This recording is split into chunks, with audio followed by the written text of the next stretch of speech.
दादी के हाथों का जादू और खुशबू से महकता घर, माँ की मुस्कुराहट और खाने की सुगंध। MDH गरम मसाला, क्योंकि हर रिश्ता है स्वाद से जुड़ा। और देखिए इसी बीच एक और बड़ी खबर आ रही है। हॉर्मुज की खाड़ी पर ईरान का फैसला। हॉर्मुज की खाड़ी को बंद करेगा ईरान। बहुत बड़ी खबर, स्ट्रेट ऑफ हॉर्मुज को बंद करेगा ईरान। ईरान ने यह फैसला लिया है। ईरानी संसद ने एक मत से यह फैसला लिया है। हालांकि अंतिम फैसले का अधिकार अभी भी आयतुल्लाह खामनेई को है। पूरी दुनिया की इकोनॉमी पर इसका असर पड़ेगा। 20% कच्चा तेल स्ट्रेट ऑफ हॉर्मुज से होकर ही दुनिया के बाकी हिस्सों में जाता है, और अगर इसको बंद करता है ईरान तो जाहिर है इसका असर पूरी दुनिया पर आना ही है। हॉर्मुज की खाड़ी पर ईरान ने यह बड़ा फैसला किया है। स्ट्रेट ऑफ हॉर्मुज को बंद करेगा ईरान। ईरान की संसद ने यह फैसला लिया है। खामनेई इस पर अंतिम मुहर लगाएंगे, लेकिन पूरी दुनिया की अर्थव्यवस्था पर इसका असर पड़ सकता है। अभी हमने दिखाया था कि स्ट्रेट ऑफ हॉर्मुज किस तरह से बहुत अहम है, और वहां पर एक ब्रिटिश ऑयल शिप को ईरान ने रोका था। कमोडोर जीजे सिंह, क्या लगता है आपको, ये कितना बड़ा फैसला है? फैसला तो बड़ा है, क्योंकि मैं खुद इस स्ट्रेट ऑफ हॉर्मुज से कई बार निकला हूं। जब मैं मर्चेंट नेवी में था, मैं वहां से ऑयल लेके आता था, ऑयल टैंकर्स से। काफ़ी नैरो है। मगर मैं एक चीज़ यहाँ पे जोड़ना चाहता हूँ कि इस एरिया के अंदर अरेबियन सी, खास करके जो नॉर्थ अरेबियन सी है, जिसके साथ ही हम देखते हैं गवादार आ जाती है, आगे जाकर थोड़ा स्ट्रेट ऑफ हॉर्मुज आ जाती है। तो इस एरिया के अंदर अमेरिका के 3 बैटल ग्रुप आ चुके हैं। 2 तो प्रेजेंट हैं। मेरा ये मानना है कि अमेरिका का फर्स्ट प्रायोरिटी टारगेट जो रहेगा, अगर वो डायरेक्टली इनके ऊपर हमला करते हैं, तो इनके जितने नेवल एसेट्स हैं, जितने इनके जो गन पावर है, जो मिसाइल पावर है, पर्शियन गल्फ के अंदर, खास करके स्ट्रेट ऑफ हॉर्मुज के अंदर, वो ईरानियन की जो शक्ति है, ये अमेरिका है, उसको तहस नहस करेगा। और जो अमेरिका है, जो वेस्टर्न पावर्स हैं, वो इसको डोमिनेट करके इसके ऊपर ट्रैफिक कंट्रोल करेंगे। क्योंकि इसके साथ दुनिया भर के अंदर, चाहे वो यूरोपियन देश हो, हमारा देश क्यों ना हो, साउथ एशियन कंट्रीज क्यों ना हो, उनके ऊपर असर पड़ेगा। तो मेरा ये मानना है कि अमेरिका इसके अंदर फिर कूदेगा। अगर उनकी नेशनल सिक्योरिटी काउंसिल जो है, एग्जीक्यूटिव अथॉरिटी है, जैसे आप खबर दे रहे हैं कि उन्होंने फैसला लिया है, तो फैसले तो आगे बात बढ़ेगी। नहीं, बात बढ़ेगी, यही तो सवाल है। बात बढ़ेगी, और ईरान के तेवर वो नहीं है जो अमेरिका चाहता है। ईरान झुकने को तैयार नहीं दिख रहा है। ईरान के तेवर वो दिखते नहीं है। कमोडोर सिंह, सवाल यही है अंबासडर त्रिपाठी, तो फिर अब दुनिया में इस वॉर का असर पड़ना शुरू हो जाएगा, और शुरुआत स्ट्रेट ऑफ हॉर्मुज से होगी। जी बिल्कुल गौरव, अगर स्ट्रेट ऑफ हॉर्मुज को बंद कर दिया जाएगा तो गल्फ के जो 4 कंट्रीज़ हैं, बल्कि 5 कंट्रीज़ आप सोच लीजिए कि कुवैत, बहरीन, UAE और कतार, हाँ, और प्लस ऊपर इराक, यहाँ से आने वाला तेल जो है वो बंद हो जाएगा, जिसका मतलब 20% दुनिया की तेल की सप्लाई पर असर पड़ेगा। अगर सप्लाई पर असर पड़ेगा तो कीमतें नेचुरली बढ़ेंगी। कीमतें बढ़ेंगी, इससे अमेरिका नहीं प्रभावित होगा, क्योंकि अमेरिका के पास बहुत बड़ा रिजर्व है 75 बिलियन बैरल का। इससे रूस नहीं प्रभावित होगा, क्योंकि रूस के पास काफ़ी ज़्यादा तेल है, और चीन के पास भी है। इससे बाकी देश जो तेल के इंपोर्टर्स हैं वो प्रभावित होंगे, और उस चूँकि कीमतें बढ़ेंगी, कीमतों बढ़ने से उन देशों में महंगाई बढ़ेगी, अर्थव्यवस्था चौपट होगी। और जो लड़ाई कर रहे हैं देश, एक ये चीज़ मानी जाती है कि कोई भी 2 देश अगर लड़ाई कर रहे हों, तो अगर लड़ाई 20 दिन भी चलती है तो दोनों देशों की इकनॉमी जो है वो 10 साल पीछे चली जाती है। तो ये बहुत बड़ी समस्या हो जाएगी विश्व में। देखिए इसी बीच एक और बड़ी खबर आ रही है। हॉर्मुज से जुड़ी हुई कि ईरान नहीं सुधरा तो अमेरिका हमला करेगा। इस पर मैं आऊंगा, लेकिन group captain Vajpayee ji, strait of Hormuz आपको इंडियन इंटरेस्ट के हिसाब से ये खबर कितनी ज्यादा अहम लग रही है? देखिए, ये मुझे एक थ्योरेटिकल और धमकाने वाला फैसला लगता है। जैसा कि त्रिपाठी जी बोल रहे थे कि oil supply from Bahrain, Qatar, Kuwait और इराक से अफेक्ट होगी। सर, उन जगहों की ऑयल सप्लाई के साथ साथ ये चारों वो जगह हैं जहां पे अमेरिकन बेसेस हैं।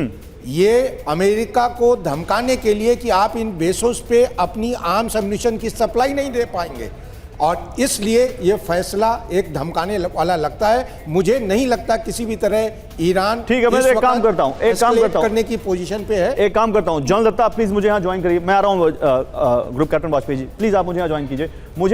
मुझे ये बताइए, देखिए यहाँ पर आ गए हम, ये पर्शियन गल्फ दिख रहा है हमको, और यहाँ पर आप देखिए ये यहाँ से बुशहर से ये आता हुआ, ये यहाँ पर हम कतर दोहा यहाँ पर आ रहे हैं। अब सवाल यहाँ पर है कि ओमानियन गल्फ यहाँ पर है, ये यही कहीं straight of gulf of Oman, हाँ, बड़ा नैरो स्ट्रेच है ये, हाँ, और इसके पास जो बंदर अब्बास और ईरान इसके नॉर्थ में है, इस गल्फ को अगर बंद कर देता है ईरान, हाँ, यहाँ से कोई ट्रैफिक नहीं निकल सकता है, हाँ, यहाँ से कोई ट्रैफिक नहीं निकल सकता है। ये पूरा जितना ऑयल का मूवमेंट होता है इधर, जितनी कंट्रीज यहाँ से ऑयल लेती तो हैं, ये जो स्ट्रेट ऑफ हॉर्मुज है, इस पर केवल ईरान का ही यहाँ पर केवल कब्जा है, कब्जा कहें या ईरान का ही कंट्रोल है या किसी और देश का भी कंट्रोल है? बिल्कुल, यहाँ पे देखिए ओमान इसके साउथ में है, लेकिन मैं अगर यहाँ बैठा हूँ और मैं चाहता हूँ कि कुछ ना यहाँ से जाए, मैं land based artillery, land based missile system, उससे ही मैं यहाँ मूवमेंट बंद कर दूंगा। कोई आपको याद होगा लाल सागर की बात, जहाँ पे हुती रोक के बैठे थे, रेड सी, यस, तो वो यही मामला है, हाँ, जो आपका रेड सी में था वही आपको गल्फ ऑफ ओमान में यहाँ ईरान कर दे। ठीक है, तो जो बात अभी यहाँ पर अम्बेसडर त्रिपाठी कर रहे थे, ग्रुप कैप्टन वाजपेयी जी कर रहे थे, देखिए यहाँ पर आप यूएई को देख लीजिए, इधर कतर को देख लीजिए, ऊपर आप देख लीजिए कुवैत को, तो इनसे जो आता हुआ जो कच्चा तेल है, क्या ईरान अकेले इसको बंद कर सकता है? बिल्कुल, अगर मैं यहाँ मुहाने पे बैठा हूँ, ये है वो स्ट्रेट ऑफ हॉर्मुज, ये देखिए, हाँ, ये स्ट्रेट ऑफ हॉर्मुज है जो ऐसे, और ये शिप्स का मूवमेंट भी हमें दिख रहा है इसमें यहाँ पर, हाँ, और जो गल्फ ऑफ ओमान कहाँ गए? ओमान नीचे यहाँ पे कहीं ओमान है इधर, हाँ, तो जो गल्फ है, गल्फ का मतलब है गर्दन, हाँ, जैसे हम चिकन नेक की बात करते हैं वही हाल यहाँ पे है, हाँ, कि आप मैं एक छोर पे बैठा हूँ, मैं बीच में से किसी को निकलने नहीं दूंगा। ठीक है, तो ये है वो स्ट्रेट ऑफ हॉर्मुज जिससे ईरान कह रहा है कि मैं किसी को निकलने नहीं दूंगा और इसको बंद करूंगा। प्लीज आप अपनी सीट पर बैठिए सर। तो देखिए, ईरान कह रहा है कि स्ट्रेट ऑफ हॉर्मुज को हम बंद करेंगे, उसकी पार्लियामेंट ने इस पर मुहर भी लगा दी है, लेकिन अमेरिका से भी एक बड़ा स्टेटमेंट आया है। उन्होंने कहा कि ईरान नहीं सुधरा तो और बड़ा हमला करेगा अमेरिका। परमाणु ठिकानों पर हमले के बाद ट्रंप का बड़ा दावा, ईरान के 3 परमाणु ठिकानों को ध्वस्त किया, ये कह रहे हैं ट्रंप। दुनिया को परमाणु खतरे से बचाने के लिए हमला किया गया, इजरायल ही नहीं अमेरिका के लिए भी खतरा है ईरान, ये कह रहे हैं ट्रंप। तो 3 परमाणु ठिकानों को ध्वस्त किया, ये ट्रंप ने कहा। उन्होंने कहा कि परमाणु खतरे से बचाने के लिए हमने हमला किया है, क्योंकि अगर ईरान परमाणु ताकत बन जाएगा तो ये दुनिया के लिए एक बड़ा खतरा हो जाएगा, और इजरायल ही नहीं अमेरिका के लिए भी खतरा हो जाएगा ईरान, ये कहा है ट्रंप ने। तो जंग में अमेरिका की एंट्री हो गई है, ये खबर नहीं है। खबर ये है, ट्रंप ने कहा है कि हम फिर मारेंगे। ईरान को धमकी, अब ईरान को शांति स्थापित करनी पड़ेगी। अगर ईरान शांत नहीं हुआ तो फिर हमला करेंगे। अगला हमला और बड़ा और आसान होगा। ईरान के परमाणु प्लांट पूरी तरह तबाह। अगर ईरान का अटैक हुआ तो और कड़ा जवाब देंगे। इजरायल की तारीफ भी की ट्रंप ने। उन्होंने कहा नेतन्याहू के साथ टीम के तौर पर काम किया, ऐसी टीम बनी जैसे पहले कभी नहीं थी। इजरायली सेना ने शानदार काम किया। 40 सालों से ईरानी धमकी का अंत हुआ, पहले ही तय कर लिया था, अब और नहीं। इसी बीच अमेरिकी हमले के बाद रूस जा रहे हैं ईरान के विदेश मंत्री। कल सुबह पुतिन से मिलेंगे ईरानी विदेश मंत्री। पुतिन से इस पर गंभीर सलाह लेंगे अरागची। अमेरिकी सपोर्ट से डर्टी जॉब कर रहा है इजरायल, यह कहा है अरागची ने।